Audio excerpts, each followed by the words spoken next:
I want to go over the real reason that ICE is kidnapping people, and it is not immigration.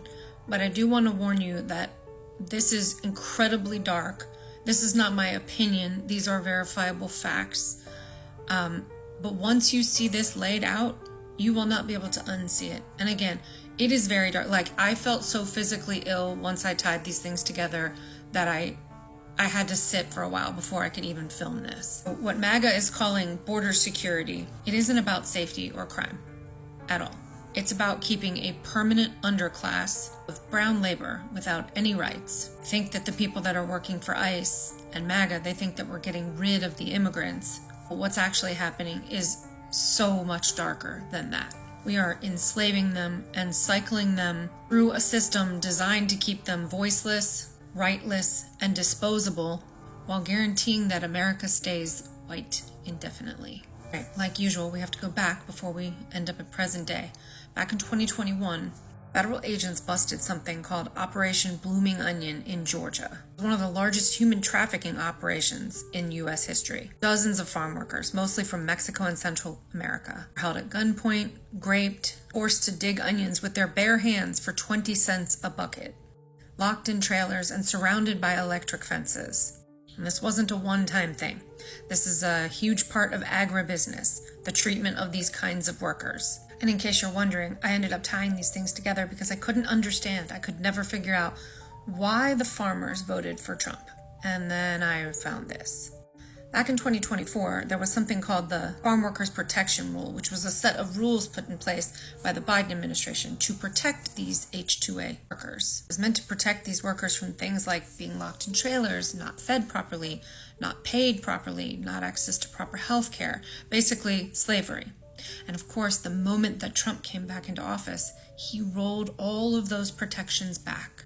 And his administration quietly dismantled the farm worker protection rules. They also reversed the minimum wage formula, which meant that those workers were now going to be paid several dollars less per hour. I'm going to tie the ICE raids into it. Just stay with me. And that right there is why agribusiness farmers backed Trump. Because under Trump, immigration reform doesn't mean fewer workers. It means cheaper ones, disposable ones, a perfect captive labor force. Now on to the ICE raids. So here's how the system works now. ICE raids ramp up, mass detentions of undocumented workers, and the ones rounded up are being sent to for-profit detention centers, run by, of course, CoreCivic and GEO Group, who also happen to be two of Trump's largest donors. And while locked inside for crimes not committed, are forced to cook, clean, and run the facilities that they are being held captive at. And most of them are working for less than $1 a day. No criminal conviction, no due process, just pure profit for CoreCivic and GEO Group. Also happens to be a direct violation of the 13th Amendment, which only allows forced labor inside of prisons for people who have been convicted of crimes. Mind you that these people are being kidnapped, not given due process, and have not been convicted of anything. And they're being forced to work under the threat of indefinite detention or deportation. That is not immigration enforcement. That is human trafficking. So all these people that we see go into these detention centers and they go missing, funded by our tax dollars and laundered through the language of law and order.